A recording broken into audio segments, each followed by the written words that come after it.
Bab 3827. Anggur spiritual dan anggur pahit. Silakan lihat, ini adalah bir spiritual yang diseduh oleh Kota F dalam 2000 tahun. Dengan lambaian tangannya, Vino Su mengeluarkan 2 toples wine ukuran setengah orang dari tas penyimpanan, dan kemudian Reiki bergerak ke sana kemari. 2 toples wine besar itu jatuh di tengah platform dengan bunyi gedebuk, membuat suara yang sangat berat. 2 toples anggur, 1 hitam dan putih lainnya, sangat berbeda. Melihat 2 toples anggur, mata Vino Su memancarkan cahaya yang bagus. Aku tidak perlu memperkenalkan lebih banyak. Kita semua harusnya tahu praktik lama dari Istana Bintang 9. Setiap 2000 tahun, Kota F bertanggung jawab untuk memurnikan toples bir spiritual, dan memurnikan ampas yang terus-menerus dipadamkan dan dimurnikan menjadi terak, dan kemudian memurnikannya menjadi toples anggur pahit yang lain. 2 guci anggur spiritual terbaik, digunakan untuk memberi selamat kepada pasukan yang telah mendapatkan tempat pertama dalam daftar emas melalui uji coba ini. Sedangkan untuk anggur pahit, digunakan untuk memacu dan menyemangati Tuan Istana Bintang, yang akhirnya menempati urutan terakhir. Kali ini, aku ingin mengucapkan beberapa patah kata lagi. Kali ini, bir spiritual yang dimurnikan oleh Kota F dikonsumsi 2 kali lipat dari biasanya. Di bawah layanan kultivator, penggunaan kultivasi dan kerohanian sangat baik. Dan untuk arak pahit, itu pasti obat pahit yang menembus usus dan langsung mengenai rasa sakit jiwa. Kata Vino Su bangga. Tunggu sebentar. Aku tidak peduli dengan efek bir spiritual ini. Aku bertanya-tanya mengapa anggur pahit ini perlu diseduh ke dalam toples yang begitu besar. Bukankah itu hanya toples tapak besar di masa lalu? Mengerutkan kening. Apakah kamu mencoba membodohi para tuan istana dengan melakukan ini? Pernyataan Caleb Song tidak bisa disalahkan. Di daratan Jeoshu, tempat terbaik untuk menyeduh bir spiritual adalah Kota F. Termasuk anggur spiritual naga yang pernah dibawa Eric Kin dari Sandihan, yang juga merupakan produk Kota F. Namun, tidak peduli seberapa bagus semangat bir itu akan dihargai oleh pasukan peringkat pertama di hutan pagi kabut. Kali ini 99% juga akan jatuh ke tangan Charlie Ying.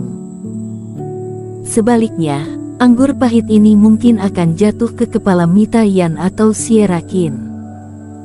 Tuan Istana Song, bagaimana menurutmu?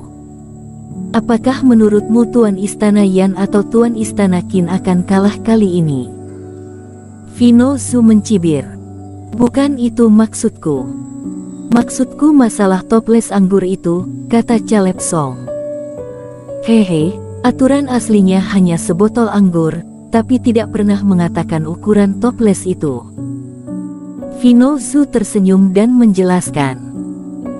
Kalau tidak percaya, bisa tanya ke teman seiman, berapa besar dan kecil lingkaran anggur setiap tahun. Meskipun ada banyak anggur pahit kali ini, bukankah sama bir spiritual? Mata Vino Su menyapu kerumunan, dan banyak tuan istana bintang menundukkan kepala mereka untuk minum teh dan tetap diam. Sikap Vino Su mungkin mewakili Charlie Ying, dan tidak ada yang ingin menyinggung Long Su dengan polos. Tapi jika menurutmu tidak terlalu banyak, tidak apa-apa. Di rapat terbesar sebelumnya, apakah King Su atau Suezu kalah? Tuan Istana Song menghentikan anggur untuk mereka. Kali ini, jika Tuan Istana minum anggur pahit itu sendiri, dia hanya bisa mengambil kendi kecil. Vino Su memandang ketiganya sambil tersenyum. Aku tidak butuh seteguk. Caleb Song berkata dengan marah. Vino Su, seorang bajingan, sengaja membuat guci anggur setinggi setengah untuk menampung bir pahit jiwa dewa, yang jelas ditujukan pada Mita Yan dan Sierra Qin. Apakah Tuan Istana, pemimpin dinasti Song, ingin menghentikan praktik Jiushu selama ribuan tahun? Wajah Fino Su cemberut kali ini dan dia langsung pergi dengan marah. Tentu saja aku tidak bermaksud begitu. Apa maksudmu? Melihat kedua pria itu berperang lagi, Charlie Ying tidak bermaksud menghalangi mereka selama ini. Dia menyesap tes spiritual seolah-olah sedang menonton drama. Kemudian, beberapa tuan istana berbicara. Tuan istana, tuan istana, tuan istana bintang, ini salahmu. Adalah yang pertama berbicara. Mereka adalah kelompok 3 daratan, dan tentu saja mereka harus berpijak untuk Fino Su. Itu benar. Aku pikir kota F, daratan Haris, juga meminum anggur pertama di awal. Bisakah kita mengambil keuntungan tetapi tidak kalah? Namun, apa yang membuat Caleb Song cemberut adalah bahwa Tuan Istana Mingsu pun setuju. Ini jarang, dapatkah dikatakan bahwa sikap ketiga daratan yang semula netral itu juga berubah secara tidak kentara? Apa maksud Tuan Istana kalau sampai yang terakhir, kamu juga harus minum 1 toples? Caleb Song mencibir. Bahkan kota F dan Yusu, Mingsu juga setengah kekuatan dan peringkat terakhir, dia berani mengatakan itu. Tentu saja, jika Mingsu berada di tempat terakhir, aku akan menelan anggur pahit. Jangankan yang kecil, aku tidak punya apa-apa untuk dikatakan tentang kendi besar ini. Mata Tuan Istana menyipit dan dia tampak bertekad untuk menyatakan dukungannya. Caleb Song menatap Charlie Ying di sampingnya. Tidak heran orang ini tidak mengatakan sepatah kata pun. Mungkin dia tahu bahwa sikap Mingsu telah berubah. Kakak Song, tidak perlu marah. Jika kita kalah nanti, kita bisa meminumnya sendiri. Melihat ini, Mita Yan membujuk. Ya, masalah besar adalah menelan sebotol kecil anggur pahit. Kamu banyak membantu kami sebelumnya. Mari kita lakukan sendiri kali ini, kata Sierra Qin juga. Sekarang Tuan Istana dan Mingsu semuanya berada di pihak Longsu, dan bahkan jika ada pemungutan suara pada akhirnya, mereka mungkin akan kalah. Pada saat itu akan melanggar aturan Jiushu selama ribuan tahun. Jelas, kita tidak bisa melakukan ini, jika tidak kita akan menjadi target serangan Jiushu. Tapi kultivasimu adalah 2 kegagalan. Caleb Song terlihat kusut. Anggur pahit ini adalah jebakan. Meskipun tidak mempengaruhi kultivasi, itu sama pahitnya dengan jiwa. Budidaya 2 kultivator 1 tingkat lebih rendah dan lebih sulit untuk ditanggung.